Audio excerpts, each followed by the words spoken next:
Saia da minha casa, agora! Sua casa? Essa mansão está no meu nome. Eduardo. Quem assinou isso por mim? Essa assinatura não é minha.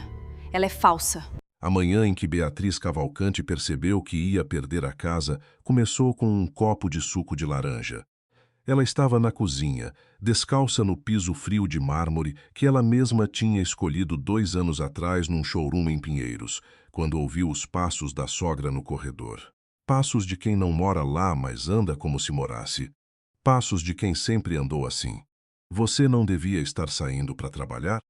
Perguntou Norma Vasconcelos, parando na entrada da cozinha com um vestido creme que custava mais do que o salário mensal de Beatriz antes do casamento. A pergunta não tinha nada de inocente. Norma nunca fazia perguntas inocentes.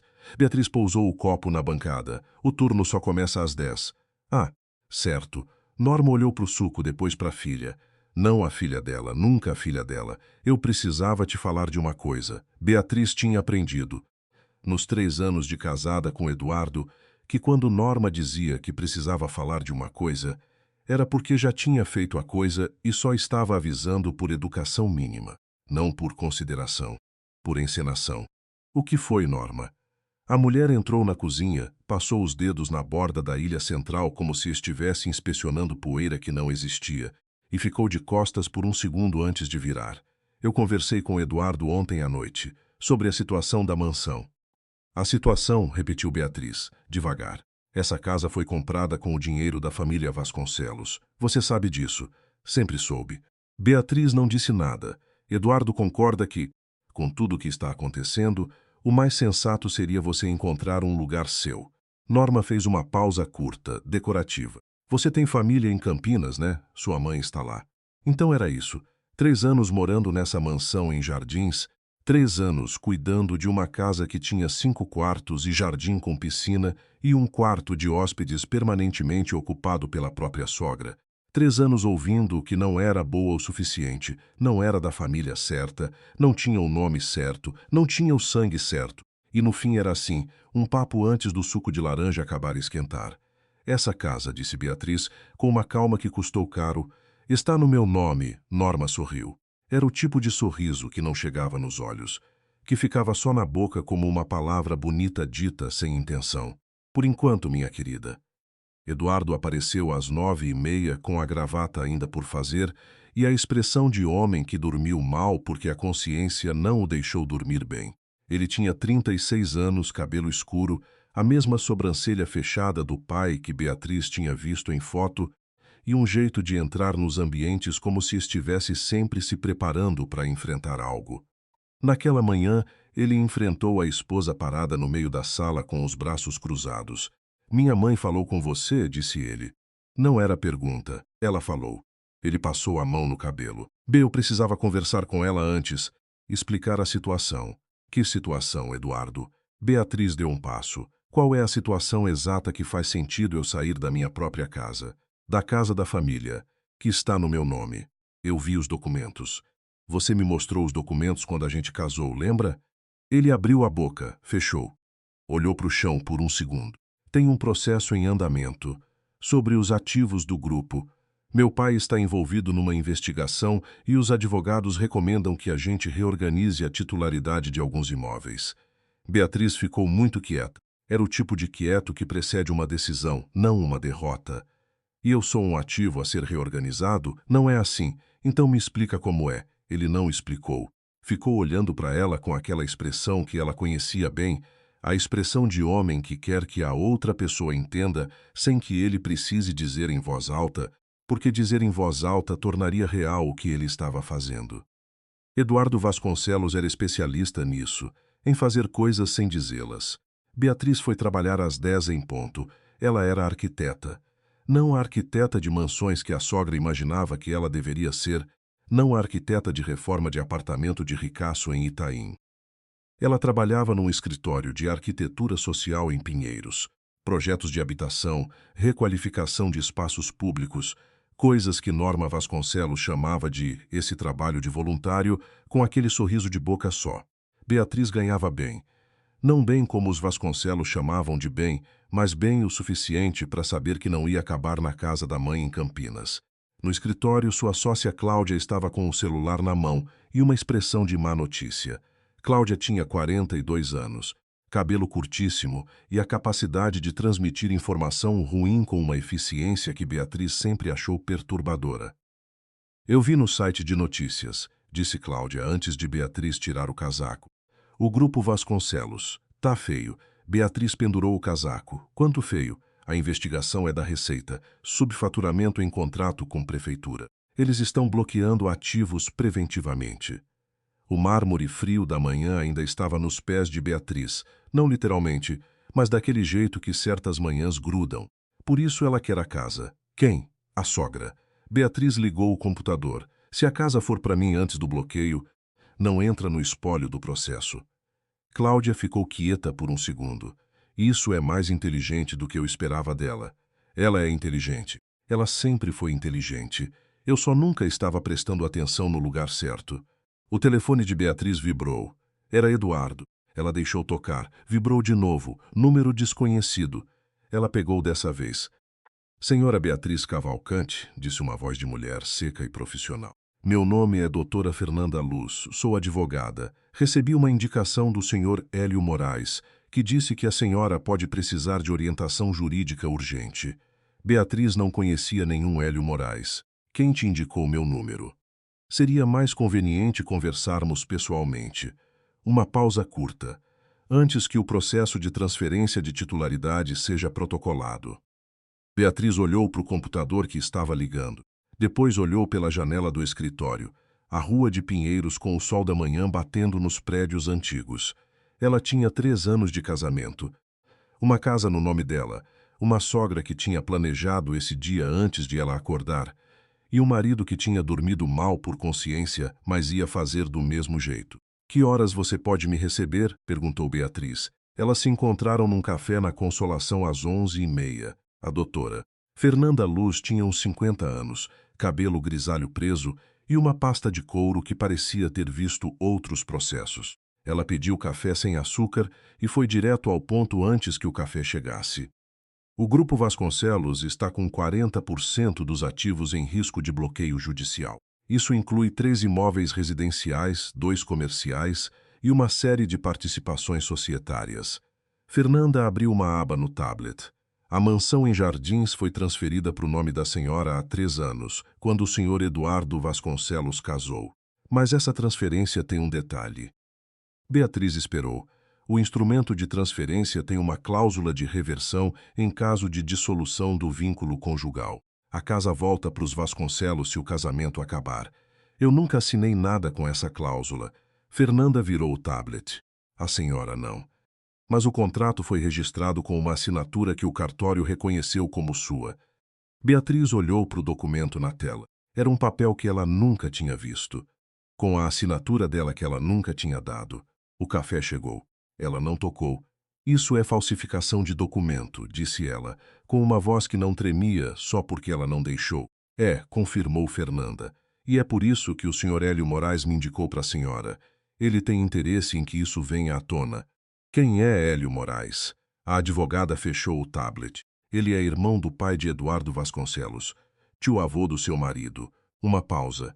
E é o verdadeiro dono de 43% do Grupo Vasconcelos, num acordo societário que a família nunca registrou publicamente. Beatriz ficou olhando para a xícara que ela não tinha tocado. Do lado de fora o sol continuava batendo nos prédios. Alguém na calçada ria de alguma coisa. Ela pensou nos passos de Norma no corredor, na expressão de Eduardo de madrugada, no sorriso de boca só, 3 anos de coisas que ela tinha olhado sem ver. O que o senhor Hélio quer em troca? Perguntou ela. Fernanda esperou um segundo antes de responder, como se tivesse calculando até onde podia ir. Ele quer que a senhora não assine nenhum documento de transferência nos próximos 30 dias. Só isso, como se fosse simples. Como se a casa já não estivesse sendo retirada debaixo dos seus pés naquele momento. E se eu não concordar? Aí a senhora provavelmente perde a casa, perde o casamento e não tem provas suficientes para contestar a cláusula de reversão antes que o processo seja concluído. Fernanda disse isso sem crueldade, só como quem explica um mapa. Se concordar, a senhora ganha tempo. E tempo, nesse caso, vale muito. Beatriz deixou o café esfriar inteiro antes de falar de novo. Eu preciso ver o documento original.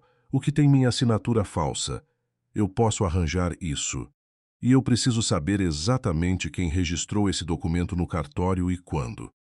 Fernanda deu um meio sorriso que não era calor, era reconhecimento. A senhora já está pensando certo.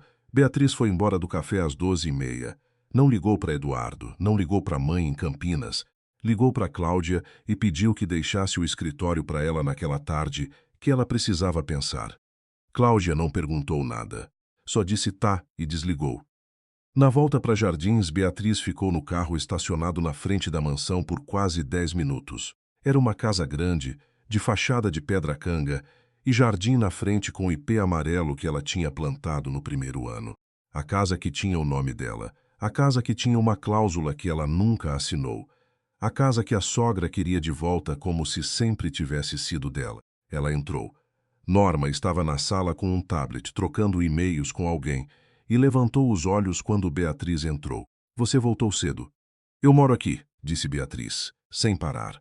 Por enquanto, ela subiu as escadas, entrou no quarto, fechou a porta e ficou encostada na madeira por um segundo. Então ela abriu o computador e começou a procurar o nome Hélio Moraes. O que ela encontrou nos primeiros 20 minutos foi suficiente para perceber que aquele homem existia, tinha 71 anos, era engenheiro aposentado e tinha passado os últimos 12 anos fora do Brasil. O que ela não encontrou era nenhuma ligação clara com o Grupo Vasconcelos num documento público. O que isso significava era que ou Fernanda estava mentindo, ou os Vasconcelos tinham sido muito cuidadosos. Ou os dois. O celular dela vibrou. Eduardo de novo. Dessa vez ela atendeu. Onde você tá? Perguntou ele. Em casa. Uma pausa. A gente precisa conversar. Eu sei. Eu sei, Eduardo. Ela fechou o computador. Eu estou esperando você. Ele chegou às 7 da noite com uma garrafa de vinho que ela não pediu e um jeito de entrar no quarto como se soubesse que a conversa ia doer.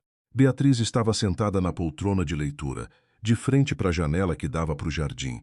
O ipê estava com algumas flores, amarelo alaranjado no fim da tarde. Você sabe sobre a investigação, disse ele. Não pergunta de novo. Fica mais fácil assim. Eduardo pousou o vinho sem abrir e ficou de pé no meio do quarto com as mãos nos bolsos. Eu precisei tomar algumas decisões sem te consultar. Sei que não é o certo. Mas a situação é grave, Beatriz. Ela o deixou falar.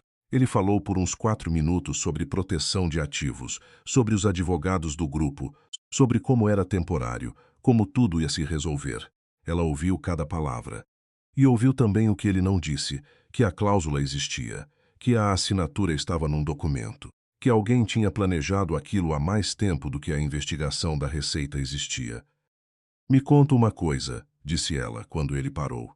Esse contrato de transferência da casa, o original, onde está? Ele piscou, um pisco rápido demais, com os advogados. Qual escritório? Por que você? Qual escritório, Eduardo? Ele disse um nome.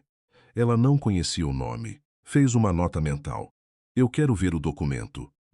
Isso é burocracia desnecessária. Eu quero ver o documento que tem minha assinatura. Silêncio. O ipê lá fora estava laranja no entardecer. Eduardo olhou para a janela como ela tinha olhado antes, como se a resposta estivesse nos galhos. Amanhã eu peço para o escritório mandar uma cópia. Hoje.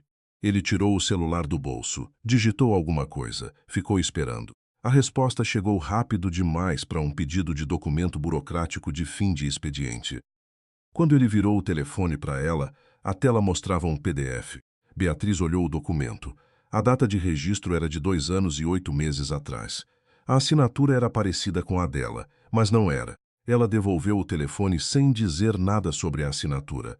Só perguntou: quando o processo de transferência vai ser protocolado?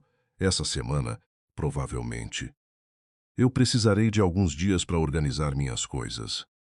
Eduardo olhou para ela com algo nos olhos que ela não conseguiu ler direito, ou talvez não quisesse. Alívio e culpa misturados têm mais ou menos a mesma cor. Claro, disse ele, tudo o que precisar. Ela esperou ele sair do quarto para pegar o celular e mandar uma mensagem para Fernanda Luz com o nome do escritório de advocacia e a data do documento. A resposta demorou 3 minutos. Esse escritório é do cunhado de Norma. O registro da assinatura foi feito por uma tabeliã que foi demitida 6 meses depois por irregularidades. Eu precisava confirmar isso. Agora eu tenho. Beatriz ficou olhando para o telefone. Depois olhou para o IP lá fora, que estava perdendo a cor com o anoitecer. Ela tinha 30 dias. Fernanda tinha as provas que precisava. E Hélio Moraes, quem quer que fosse, tinha um interesse que ela ainda não entendia de verdade. Mas uma coisa ela entendia. Aquela casa estava no nome dela, e ia continuar estando. Só que essa semana ela ia precisar ser mais rápida do que os Vasconcelos esperavam. Ela foi dormir antes de Eduardo voltar para o quarto. Acordou às 5 da manhã com o céu ainda fechado e ficou deitada no escuro pensando no documento, na cláusula, no sorriso de boca só da sogra.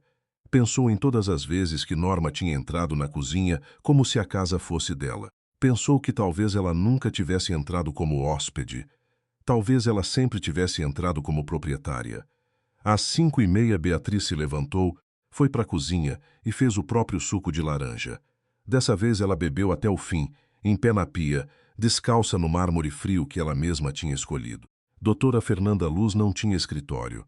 Tinha uma sala emprestada num coworking no Bom Retiro, 2 plantas que precisavam de água e um histórico de casos que a maioria dos advogados de Jardins não teria aceitado.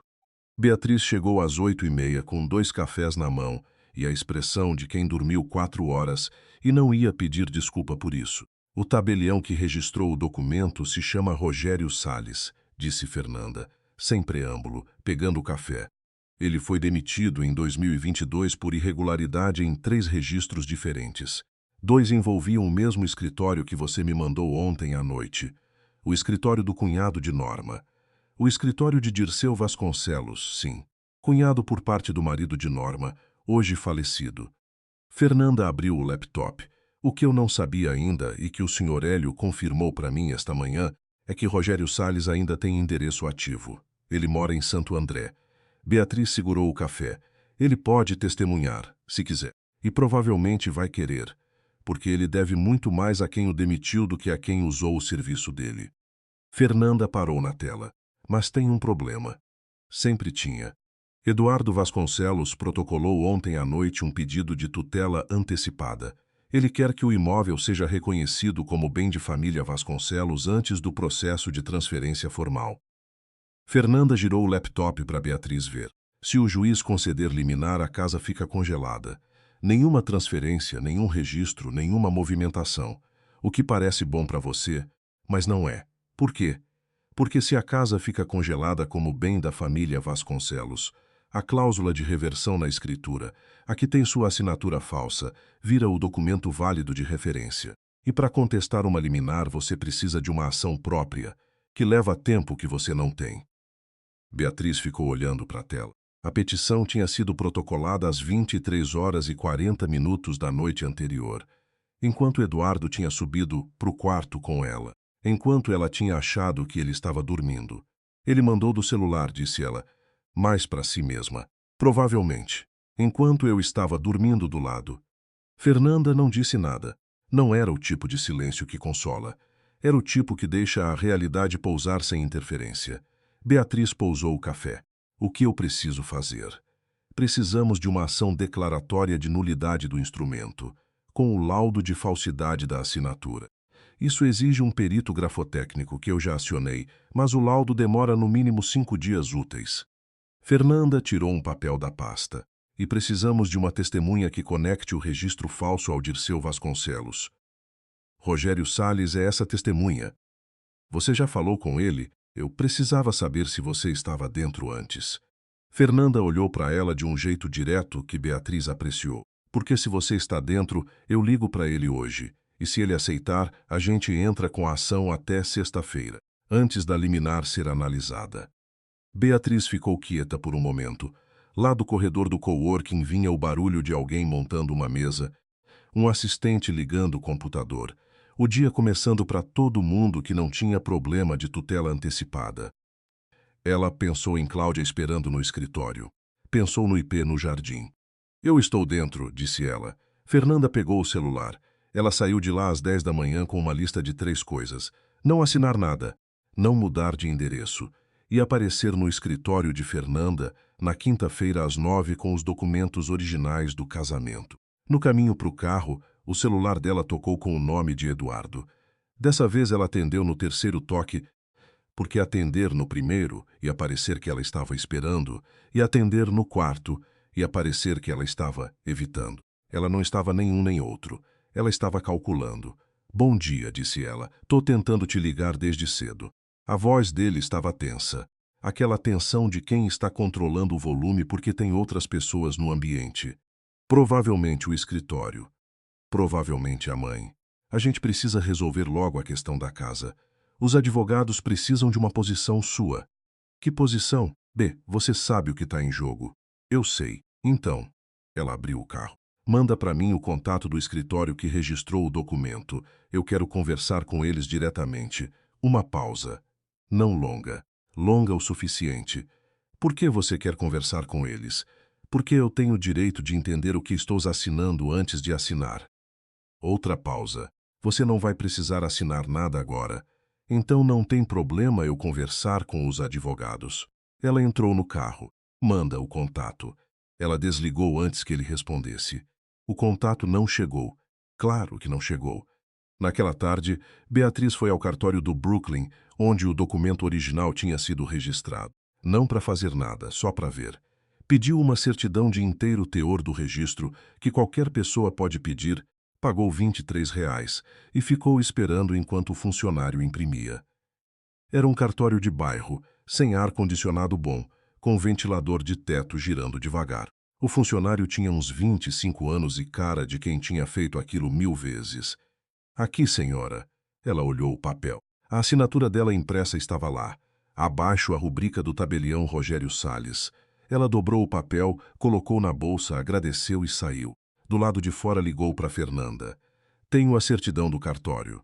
Perfeito. O Rogério aceitou conversar. Amanhã de tarde, em Santo André. Beatriz ficou parada na calçada enquanto um ônibus passava. Ele sabe do que se trata? Eu disse que era sobre um registro de 2021. Ele ficou quieto por uns 3 segundos e depois disse que sabia exatamente do que eu estava falando. Fernanda fez uma pausa. Esse silêncio de 3 segundos valeu mais do que qualquer confirmação. Ela foi para casa. Norma estava no jardim com uma tesoura de poda, cortando os galhos do ipê com uma metodologia que Beatriz nunca tinha visto a sogra aplicar a nenhuma outra coisa.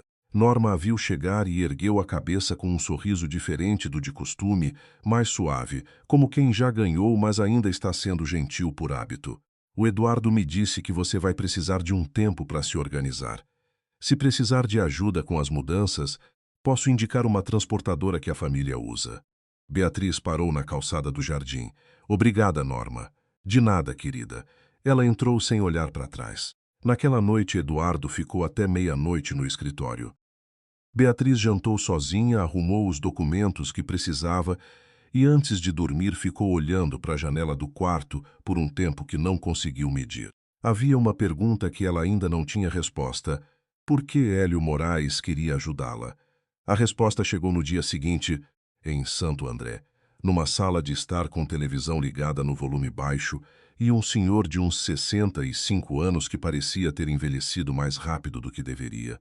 Rogério Salles tinha olhos cansados, do tipo que não é falta de sono, é falta de paz. Eu sabia que alguém ia aparecer um dia, disse ele, com as mãos no colo, sentado num sofá de couro que estava puindo nos braços. Eu só não sabia se ia ser a polícia ou advogado. Prefere a polícia? Perguntou Fernanda. Prefiro resolver isso sem mais confusão do que já tem. Ele olhou para Beatriz. Você é a mulher do Eduardo. Era, ele assentiu devagar, como quem concorda com uma informação que já sabia. O senhor Dirceu Vasconcelos me procurou em novembro de 2021. Me pediu para registrar um instrumento com assinatura reconhecida por semelhança. Me disse que era um caso de urgência familiar, que a esposa tinha concordado verbalmente, mas não podia comparecer por problema de saúde. Uma pausa. Me pagou bem, 3 vezes o que eu ganhava num mês. Beatriz ouviu isso sem mexer nenhum músculo do rosto. Eu sabia que estava errado, continuou ele. Sabia no momento que fiz. Mas eu tinha uma dívida. Minha filha estava com problema na faculdade. Ele parou. Olhou para a televisão. Eu fiz. Você está disposto a assinar uma declaração descrevendo o que aconteceu? Perguntou Fernanda. Se me garantirem que não vou preso por isso. Isso é uma conversa com o Ministério Público, não comigo. O que eu posso dizer é que colaboração processual tem peso. Rogério ficou quieto por uns 10 segundos. Do lado de fora uma criança corria na calçada, o barulho dos passos no calçamento chegando pela janela aberta. Manda o documento, disse ele. Eu assino. No carro de volta, Fernanda virou no sinal da Avenida dos Estados e disse sem preâmbulo. Agora você precisa saber do Hélio. Beatriz estava olhando pela janela. Eu sei. O que você sabe? Que ele não está me ajudando de graça. Ninguém com 71 anos e 43% de uma holding age por altruísmo numa crise tributária. Fernanda deixou um sorriso escapar. Ele quer usar o processo de nulidade da escritura como alavanca. Se o documento for anulado, toda a cadeia de titularidade dos imóveis do grupo fica comprometida. Inclusive a reorganização que a família tentou fazer nos últimos 6 meses. Ela mudou de pista. O processo da Receita não é só sobre subfaturamento, é sobre ocultação de patrimônio. O Hélio ficou fora do Brasil 12 anos porque brigou com o irmão sobre a participação societária dele, que foi diluída sem autorização. Agora ele quer essa participação de volta, e a sua ação é a peça que faltava no jogo dele. Beatriz ficou com isso por um momento. Fora do carro, São Paulo passava como sempre passa, sem parar para ninguém. Se o processo dele avançar, disse ela, o que acontece com a casa? A casa volta a ser disputada com a titularidade original, antes do documento falso, o que significa que a cláusula de reversão cai junto. Fernanda olhou para ela de canto, e a casa continua no seu nome. Mas eu viro peça no jogo do Hélio. Você vira peça no jogo do Hélio. Beatriz ficou quieta até o carro parar no sinal de Pinheiros. Então disse, eu posso ser peça e ainda ter estratégia própria, depende do quão rápido você for. Ela foi rápida. Na quinta-feira de manhã entrou com a ação declaratória de nulidade. Na quinta-feira à tarde, Eduardo a ligou 4 vezes seguidas. Ela atendeu na quinta chamada. O que você fez, disse ele, era quase uma admiração, se não tivesse a raiva por baixo. Eu entrei com uma ação, porque o documento tem minha assinatura falsa. Beatriz. Eduardo, quem assinou aquele documento? Silêncio. Você sabia que Dirceu pagou o tabelião? Mais silêncio. E esse silêncio tinha uma textura diferente do anterior. Era o silêncio de quem sabe, mas não foi ele que fez. E essas duas coisas não o inocentam do jeito que ele quer que inocentem. Eu descobri depois, disse ele, com uma voz que tinha envelhecido no meio da frase. Já estava feito, e você deixou estar feito. Eu precisava proteger a família. A minha família também, Eduardo. Ela desligou. Norma apareceu no escritório de Beatriz na sexta-feira às 4 da tarde. Beatriz estava no computador quando Cláudia entrou e disse, com aquela eficiência de má notícia, a sua sogra está aqui. E Norma estava atrás dela, já tendo passado pela recepcionista com aquele jeito de mulher que não pede permissão porque nunca precisou. Ela entrou, olhou em volta do escritório pequeno, com aquela expressão de quem já calculou o custo por metro quadrado e achou insuficiente, e fechou a porta. Você não devia ter feito isso, disse ela, sem o sorriso dessa vez. Beatriz não se levantou. Sentar? Norma não sentou. Sabe o que acontece com o processo do Hélio Moraes se a sua ação avançar? Tenho uma ideia. Você não tem ideia nenhuma de quão longe isso vai. Menina. Norma colocou a bolsa na mesa com um ruído seco. O Hélio está usando você. Ele usa todo mundo. Usou o Augusto, usou o Dirceu, vai usar você. Ela cruzou os braços. Desiste da ação. Fica com os móveis. Fica com o carro. Eu garanto que o Eduardo vai te dar uma compensação justa. Você vai embora com dignidade. Beatriz ficou olhando para ela. Nos 3 anos de casamento, ela tinha ouvido versões dessa voz muitas vezes. A voz de quem oferece uma saída que é uma armadilha embrulhada em razoabilidade. Norma, disse ela, com calma, quem assinou pela mim naquele documento? A mulher não piscou. Isso não. Você sabia que era o Dirceu? Uma pausa de meio segundo. Suficiente. Você sabia antes ou depois? Norma pegou a bolsa da mesa. Eu vim aqui como gesto de boa vontade. Você veio aqui porque está com medo. Beatriz se levantou, mas não deu passo nenhum. Ficou parada do outro lado da mesa. E eu entendo, você construiu muita coisa. Perdeu o marido. Segurou o grupo quando ninguém segurava. Eu sei que não foi fácil. Norma parou com a mão na bolsa. Mas essa casa está no meu nome, disse Beatriz. E vai continuar estando. Norma ficou parada por um segundo que pareceu mais longo do que era. Então abriu a porta, saiu e não olhou para trás. Cláudia entrou 3 segundos depois. Tá bem? Tô. Beatriz voltou para a cadeira. Ela sabe do documento. Ela sempre soube. O que muda isso? Muda quem eu vou ter que enfrentar no final. O laudo do perito grafotécnico chegou na terça seguinte. Assinatura reconhecida como não autêntica, divergência em 7 pontos de pressão e curvatura. Fernanda entrou com o laudo no processo. O juiz analisou a tutela antecipada pedida por Eduardo e indeferiu por insuficiência de elementos, enquanto havia ação declaratória de nulidade em andamento. Beatriz leu a decisão no celular, sentada no carro na frente da mansão de Jardins. Eram 6:30 da tarde e o ipê estava sem flores agora. Norma tinha cortado quase todos os galhos na tarde em que Beatriz tinha voltado do cartório. Ficou um galho só do lado esquerdo, meio torto, com 2 flores resistindo. Ela entrou na casa. Eduardo estava na sala de pé, com um uísque na mão que parecia a segunda dose. Ele a viu entrar e não disse nada por um momento. Só ficou olhando com aquela expressão que ela tinha aprendido a ler ao longo de 3 anos. A expressão de homem que chegou a uma conclusão que não o favorece. Você ganhou a primeira rodada, disse ele. Não é uma rodada. Ela colocou a bolsa no banco da sala. É a minha casa.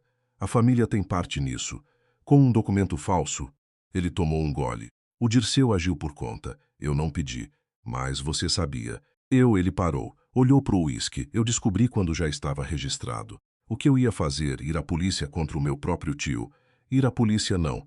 Me contar a verdade. Beatriz ficou no meio da sala. Você podia ter me contado a verdade, Eduardo.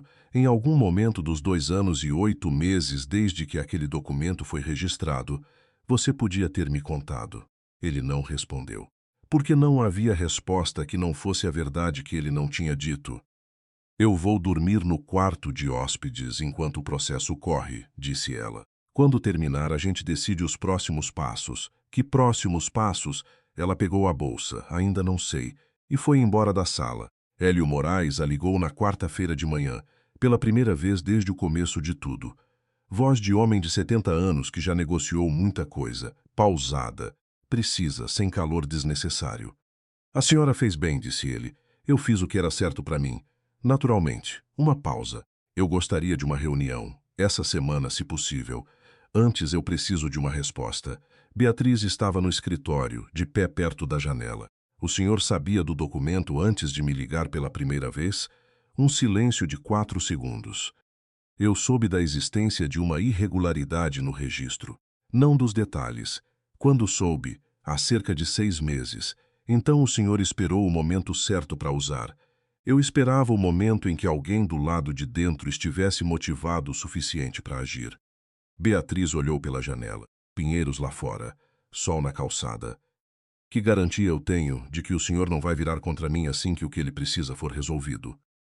Nenhuma formal, disse ele. Só o interesse compartilhado. Enquanto a sua ação avança, a minha posição societária avança. Se a sua ação parar, a minha para junto. Outra pausa. Eu tenho 71 anos, senhora Beatriz. Não tenho tempo para jogadas de longo prazo que não me beneficiem. Ela ficou com isso. Era uma lógica fria que fazia sentido. Segunda-feira, 10 da manhã, disse ela. Manda o endereço para Fernanda. Ela desligou. Na quinta-feira à tarde, Norma Vasconcelos apareceu mais uma vez. Não no escritório dessa vez. Na própria mansão, às 3 da tarde, quando Beatriz havia voltado cedo porque tinha reunião em casa com Fernanda. Ela desceu as escadas e encontrou a sogra na sala com Eduardo, os dois de pé, e um terceiro homem sentado no sofá que ela não reconheceu de imediato, até reconhecer. Dirceu Vasconcelos. O cunhado de Norma, o responsável pelo documento. Ela o tinha visto uma vez num jantar de família 2 anos atrás, gordo, risonho, sempre com uma história longa. Agora estava com o rosto fechado e uma pasta no colo. Os três a olharam quando ela apareceu no último degrau. Beatriz, disse Eduardo. Ela não desceu o último degrau. Dirceu abriu a pasta e tirou um envelope. Trouxemos uma proposta de acordo extrajudicial. É vantajosa para você. Eu tenho advogada, disse ela. Nós sabemos, mas preferimos conversar diretamente antes que isso vire maior do que precisa. Dirceu tinha uma voz de quem está acostumado a convencer. Macia, sem arestas. É uma oferta justa, Beatriz. Você fica com uma compensação substancial, sai sem processos e a gente resolve internamente. Ela ficou olhando para o envelope. Depois olhou para Norma. Norma estava com o mesmo vestido creme de semanas atrás, ou talvez fosse outro igual, e não estava com um sorriso de boca só. Estava com uma expressão que Beatriz levou um segundo para nomear, porque era incomum na sogra. Era preocupação, real, não com Beatriz. Com o processo, com o que estava prestes a sair à tona. Quanto tempo a proposta fica aberta? Perguntou Beatriz. Dirceu ficou levemente surpreso com a pergunta. Esperava um sim ou um não. Até sexta-feira. Eu vou considerar. Ela subiu as escadas. Atrás dela, ninguém disse nada. Mas quando chegou no corredor de cima e olhou rápido pelo ângulo do espelho da parede, viu Norma e Dirceu trocando um olhar que ela não precisava ouvir para entender. Eles estavam com pressa, e gente com pressa comete erro. Ela mandou mensagem para Fernanda com 3 palavras. Eles vieram aqui. A resposta chegou em 2 minutos. Quanto tempo você ganhou? Até sexta. Perfeito. O Hélio confirmou a reunião. Ele tem algo que muda o jogo. Beatriz ficou olhando para a mensagem por um segundo no corredor escuro do andar de cima. Lá embaixo ela ouvia as vozes de Eduardo e Dirceu, baixas demais para distinguir. A voz de Norma não. Norma estava quieta. Era o tipo de quieto que precede uma decisão. Ela conhecia. Só que dessa vez não era dela. A reunião com Hélio Moraes aconteceu num apartamento no Itaim Bibi que cheirava a livro velho e ar-condicionado antigo. Ele morava ali havia 4 meses, desde que voltou do exterior, num 12º andar com vista para o cruzamento de 2 avenidas e estante do chão ao teto que parecia ter chegado antes do móvel. Era um homem menor do que Beatriz imaginava, ombros curvados de quem passou anos se inclinando sobre mesa, mas os olhos tinham uma atenção de quem não perdeu nenhuma fala num ambiente. Fernanda foi junto. As 3 se sentaram em volta de uma mesa de jantar que servia de escritório improvisado, e Hélio pousou uma pasta de acordo que tinha uns 40 anos de uso visível. A senhora quer saber o que eu tenho? Disse ele. Não pergunta. Eu quero saber o que muda, disse Beatriz. Fernanda me disse que tem algo que muda o jogo. Eu preciso entender o que isso significa antes de segunda-feira, porque na sexta a proposta do Dirceu expira e eu preciso dar uma resposta. Hélio abriu a pasta, tirou um documento. Não original, cópia em papel sulfite com marcações a lápis nas margens, e pousou na mesa entre elas. Isso é um acordo societário de 1998, disse ele. Firmado entre mim, meu irmão Augusto Vasconcelos, e Dirceu Vasconcelos, quando o grupo foi reestruturado após a morte do meu pai. Ele apontou uma cláusula marcada. Aqui estabelece que qualquer imóvel adquirido com recurso do grupo, independentemente de em cujo nome seja registrado, compõe o patrimônio societário até liquidação formal. Beatriz leu a cláusula. Era densa, com linguagem de contrato de 20 anos atrás, mas era o que ele disse. Isso significa que a mansão de Jardins, adquirida em 2020 com recursos do grupo, é tecnicamente ativo societário, continuou Hélio. Não bem de família Vasconcelos. Não bem pessoal do Eduardo. Ativo da holding. Fernanda inclinou a cabeça. E se é ativo da holding? E se é ativo da holding, a cláusula de reversão que tentaram inserir na escritura não tem validade jurídica, porque nenhum sócio pode dispor unilateralmente de ativo societário em instrumento particular. Hélio pousou as mãos na mesa. O documento do Dirceu não é só falso na assinatura da senhora, ele é estruturalmente nulo. Mesmo que a assinatura fosse real, ele não teria autoridade para fazer aquilo.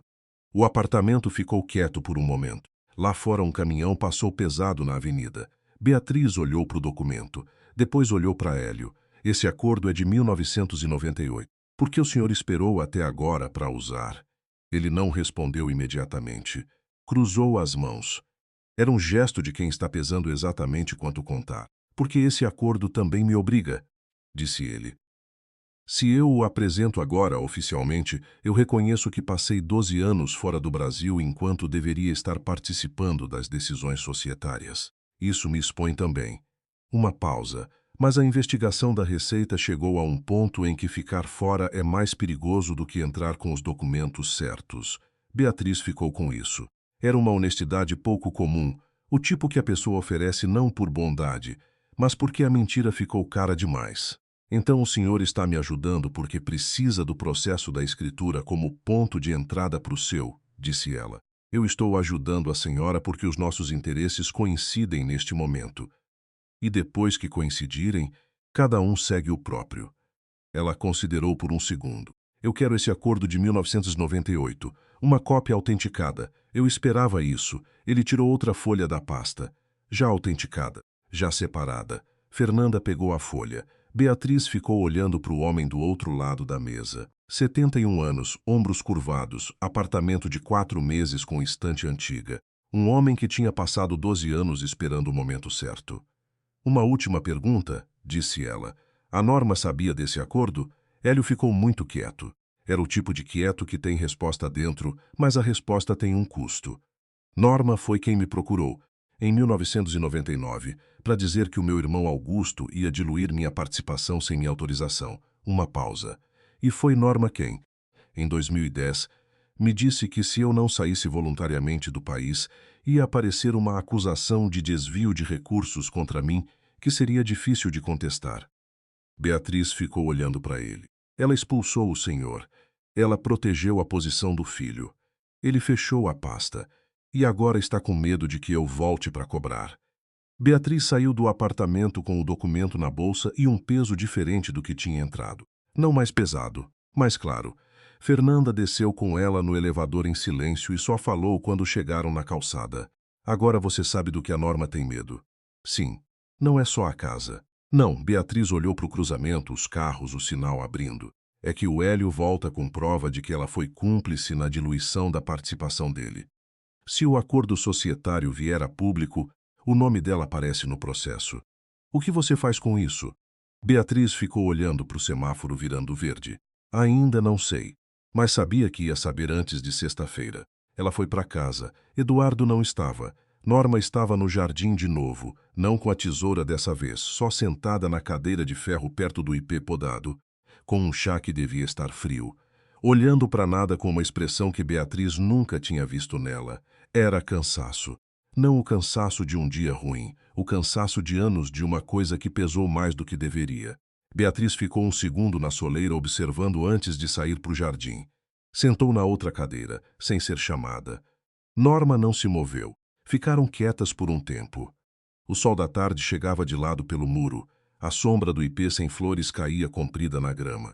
Você foi visitar o Hélio, disse Norma. Afirmação. Fui. Ele te contou. Contou. Norma girou a xícara nas mãos, uma vez sem beber. Você vai usar isso contra mim. Eu não vim aqui para isso. A sogra virou o rosto. Era a primeira vez em 3 anos que Beatriz via aquela expressão nela, sem o sorriso de boca só, sem o cálculo. Só um rosto que tinha carregado muita coisa por muito tempo. O Augusto estava doente, disse Norma, com uma voz que tinha envelhecido no meio da frase de um jeito diferente da voz de Eduardo. Ele ia morrer em menos de 2 anos. Eu precisava garantir que o Eduardo e o Dirceu não iam ficar sem nada, que o Hélio não ia voltar e pegar metade de tudo depois de anos sem trabalhar no grupo. Então você criou uma situação que o forçasse a sair. Eu protegi minha família, custando a participação de outra pessoa. Norma não respondeu imediatamente. Olhou de volta para o ipê. Eu sei o que fiz. Uma pausa. Eu sei o que o Dirceu fez com a escritura. Eu não mandei, mas eu não impedi quando soube. Era a primeira vez que ela dizia isso em voz alta. Beatriz tinha certeza de que era a primeira vez. Você não impediu porque precisava da casa fora do alcance do processo, disse ela. Eu precisava que o Eduardo tivesse alguma segurança se tudo fosse por água abaixo. Com uma segurança construída em cima de um documento falso com meu nome. Norma não disse nada. Beatriz ficou olhando para o galho torto do ipê, as 2 flores que tinham resistido à poda. Ela pensou em 3 anos de jantares onde Norma sorria com a boca fechada. 3 anos de você não devia estar saindo para trabalhar. E essa casa foi comprada com dinheiro da família, e o tapete sendo puxado devagar, tanto tempo que ela não tinha sentido. Eu não vou usar o que o Hélio me contou como arma contra você, disse Beatriz. Mas vou usar o acordo societário de 1998 para derrubar a nulidade da escritura. Norma ficou muito quieta. Se o Hélio entra com o acordo no processo, isso aparece de qualquer jeito. Não por mim, por ele. Beatriz virou para ela. O que depende de você é o que acontece com o nome da família nesse processo. Se vocês continuarem tentando me tirar daqui, o Hélio vai a fundo. Se pararem, ele tem interesse em resolver societariamente, fora do processo criminal. A sogra ficou olhando para ela com uma expressão que Beatriz levou um momento para identificar. Não era raiva. Era algo mais difícil de olhar de frente. O reconhecimento de que perdeu e de que a pessoa do outro lado estava lhe dando uma saída que ela não merecia. Eu não gosto de você, disse Norma, com uma voz quieta que não tinha maldade, só cansaço. Nunca gostei. Eu sei. Achei que o Eduardo precisava de alguém diferente. Eu sei isso também. Uma pausa. Mas você não é burra. Era quase uma concessão. Não sou. Norma colocou a xícara na bandeja. Se levantou com o cuidado de quem sabe que os joelhos não são mais os de antes, e ficou de pé por um segundo olhando para o galho torto do ipê. Eu vou conversar com o Dirceu, disse ela. Não prometeu nada além disso, mas era o suficiente. Eduardo chegou antes das 8. Beatriz estava na sala com o laptop, trabalhando num projeto que tinha ficado parado essa semana e ouviu a chave na fechadura, os passos no corredor, a pausa antes de ele entrar na sala. Era uma pausa que ela conhecia, a pausa de quem está organizando o que vai dizer. Ele entrou e ficou na entrada da sala com a gravata afrouxada e uma expressão de homem que passou o dia tentando resolver algo que não se resolve no escritório. A minha mãe me ligou, disse ele. Eu imaginei. Ele foi até a poltrona perto da janela, a mesma poltrona onde ela tinha ficado semanas atrás olhando para o ipê, e sentou com os cotovelos nos joelhos. Ficou assim um momento, olhando para o chão. Eu devia ter te contado sobre o documento, disse ele. Sem rodeio dessa vez. Sem a situação era complicada, ou os advogados recomendavam. Só isso. Beatriz pousou o laptop. Sim, eu sabia que era errado desde quando o Dirceu me contou. Mas eu já tinha o processo, já tinha o medo do bloqueio e pensei, ele parou. Pensei que se a casa ficasse garantida para a gente, era melhor do que a alternativa. A gente, você e eu, ou você e a família? Ele não respondeu imediatamente. Essa pausa tinha uma textura diferente das anteriores, era honesta. As duas coisas, disse ele, mas na ordem errada. Beatriz ficou olhando para ele. 3 anos de casamento, um homem que ela tinha achado que conhecia, que ela tinha achado que a escolhia, e que tinha ficado quieto 28 meses sobre uma coisa que era dela. Eu não sei se a gente consegue voltar disso, disse ela, sem crueldade, só a verdade, eu sei. Ele ergueu a cabeça. Mas eu quero tentar. Se você quiser. Ela ficou com aquilo por um momento. Não respondeu imediatamente, porque não tinha resposta imediata. Tinha somente a pergunta, enorme e sem borda definida, de o que fazer com um homem que escolheu errado, mas não escolheu mal por prazer, e o que fazer com 3 anos que tinham sido reais mesmo quando a casa por baixo era areia. Me dá tempo, disse ela. Quanto você precisar. A sexta-feira chegou com chuva fina. Beatriz ligou para Fernanda às 9 da manhã. Eu não vou aceitar a proposta do Dirceu, disse ela. Eu sabia. Mas eu quero entrar em contato com o escritório de advocacia da família antes de a proposta expirar. Só para deixar claro o que temos. Isso é uma notificação informal. É um aviso. Fernanda ficou quieta um segundo. Você acha que eles vão recuar? Eu acho que a Norma vai convencer o Dirceu a recuar. Porque a alternativa é pior para o nome da família do que a casa. Havia um silêncio de quem está calculando. E o Hélio? O Hélio vai entrar com o acordo societário de qualquer jeito. Mas se a família não contestar mais a escritura, ele entra num processo mais estreito, sem arrastar o processo criminal junto. Você negociou isso com ele, eu entendi o que ele quer. Não é a casa. É a participação societária. A casa é só a alavanca. Beatriz estava de pé na janela do quarto, olhando a chuva no jardim. O galho torto do ipê estava molhado, as 2 flores resistindo ainda. Se eu tiro a alavanca da mão dele antes de ser necessária, ele ainda tem o que precisa. Só tem menos poder de barganha sobre mim. Fernanda ficou em silêncio por mais um segundo. Então disse: Você aprendeu rápido. Eu tive bons professores. Uma pausa. A Norma, principalmente. A notificação foi enviada às 10 da manhã por escrito pelo escritório de Fernanda. Descrevia os documentos em posse da defesa, o laudo grafotécnico, a declaração do tabelião Rogério Salles e o acordo societário de 1998 autenticado. A resposta chegou às 2 da tarde. Era curta. Dizia que a família Vasconcelos decidia retirar o pedido de tutela antecipada e não contestaria a ação declaratória de nulidade da escritura. Fernanda mandou a mensagem com um ponto de exclamação, o único sinal de emoção que Beatriz tinha visto nela em semanas. Beatriz ficou olhando para o celular por um momento. Estava no escritório em Pinheiros. Cláudia estava do outro lado da mesa trabalhando num projeto e, sem olhar, levantou o polegar como quem já sabia o resultado antes do resultado. Vai almoçar comigo? Perguntou Cláudia. Vai. Elas foram num restaurante na rua de baixo, aquele que tinha mesa na calçada mesmo com o tempo fechado, com as mesinhas molhadas de chuva que pararam meia hora antes. Pediram o prato do dia e ficaram quietas por um tempo antes de Cláudia perguntar: E agora?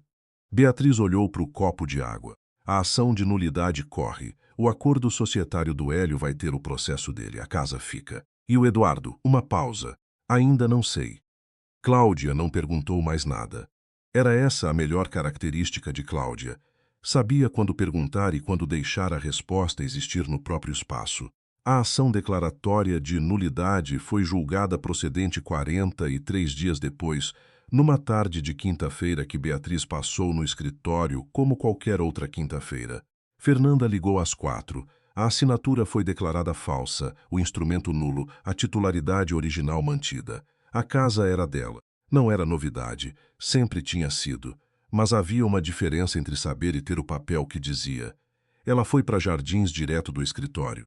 Eduardo estava em viagem, tinha sido assim as últimas semanas, mais fora do que dentro, e eles tinham chegado a um acordo tácito de que o quarto de hóspedes era o lugar certo por enquanto. Norma tinha voltado para o apartamento dela em Riguenópolis 2 semanas antes, sem cerimônia, com 2 funcionários e 4 malas.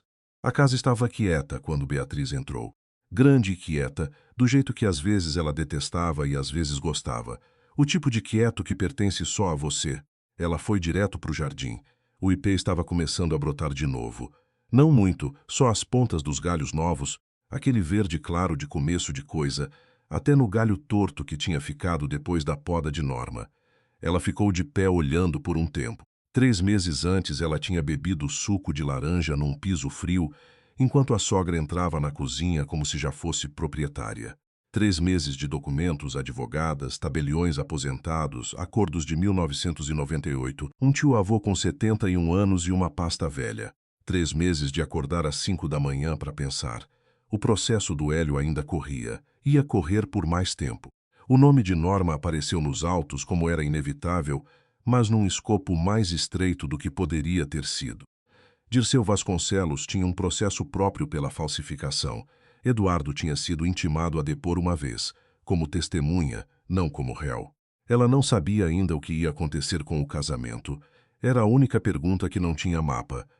O portão abriu atrás dela. Passos no corredor coberto. Eduardo entrou no jardim com a mala ainda na mão, como se tivesse vindo direto do aeroporto sem passar pela sala. Ficou parado alguns metros atrás dela. Fernanda me ligou, disse ele. Eu sei que ela te ligou, Beatriz. Ela ficou olhando para o galho torto por um segundo. Então virou. Ele estava com a cara de quem viajou e não dormiu bem e passou o voo inteiro pensando em alguma coisa. Ela conhecia aquela cara. Nos 3 anos tinha aprendido a ler. Eu errei, disse ele. Não tinha mais o eu soube depois, ou a situação era complicada. Só aquilo. Eu sei que você sabe, não é suficiente. Não. Ela deu um passo, mas é um começo honesto. Ele ficou quieto. Olhou para o ipê, os brotos novos que ela tinha olhado um minuto antes. Ficou olhando por um tempo longo demais para ser casual. O que você quer? Perguntou ele. Com genuína dúvida, não o que ele queria que ela quisesse, o que ela queria. Ela ficou com a pergunta por um momento. Pensou em 3 anos de casa grande e jardim com ipê, e uma sogra que entrava com passos de proprietária. Pensou em Cláudia com o polegar levantado sem olhar. Pensou no piso frio de mármore que ela tinha escolhido num showroom em Pinheiros. Eu quero que essa casa seja minha, disse ela. Não em papel, de verdade. Ela é sua. E eu quero que quem mora aqui saiba disso. Ele ficou olhando para ela.